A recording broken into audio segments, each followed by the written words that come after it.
دا لسګونه ځوانان نن مرکز کلات کې د بایسکل ځغلونې په موخه د سیالۍ ډګر ته راغلي تر څو لومړی مقام خپل کړي. د زابل ولایت د ورزش امریت او بایسکل ځغلونې فدراسیون په ګډه همکاري د څلورو ولایتونو کابل، غزني، کندهار او زابل ترمنځ د بایسکل ځغلونې سیالۍ چې 22 لوبغاړو پکې ګډون کړی وو د کابل په اتلولۍ پای ته ورسېدې. د بایسکل ځغلونې فدراسیون مسؤلین د دغو سیالیو ترسره کېدل د ورزشکارانو د وړتیا د لوړولو لپاره مهم بولي او زیاتوي چې د سیالیو موخه د ورزش پراختیا، د ځوانانو ترمنځ یووالی او د بایسکل ځغلونې سیالیو ته وده ورکول دي. دوی زیاتوي چې یادې سیالۍ د مرکز کلات څخه پیل او د لوی ملا صاحب رحمت الله زیارت ته نږدې سیمه کې پای ته ورسېدې. انشاءالله شما شاهد همچنین مسابقات در ولایت غزنی و کندهار و هرات هم خواهد بودین.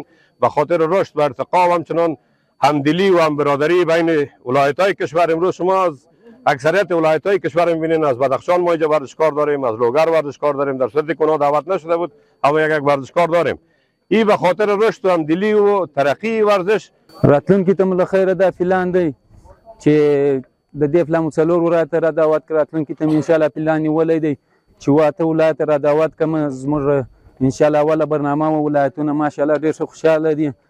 نو راتلونکي ته مله خیره واته ولایتو ته پلان لرو چې ښه یو غټه شانداره مسابقه جوړه کړو په آینده کې له خیر. پر همدې مهال ورزشکارانو هم د دغه سیالیو له جوړېدو خوښي څرګنده کړه او ویل چې داسې پروګرامونه د دوی روحیه لا پیاوړې کوي او د ښه تمرین فرصت ورته برابروي. از ریاست بایسکلرانی بسیار خوشحال هستیم. با گرفتن همچنین مسابقات باعث میشه که جوانات تشویق شود به رشته بایسکل سواری و جوانات تشویق میشه به ورزش و باعث میشه که جامعه از اعمال خلاف و چیزهای غیر شرعی دوری کنه. مسئولین دا غوښتنه ده زمونږ چې هر ورزش ته باید زمینه مساعده کې ځای ورته پراخ کړي، یعنی ورسره کومک همکاري، مالي همکاري وشي، یو څه په وسایلو کې ورسره همکاري وشي، یعنی ځای ورته پراخ جوړ شي چې خلک وکړای شي ورزش په ښه توګه ترسره کړي.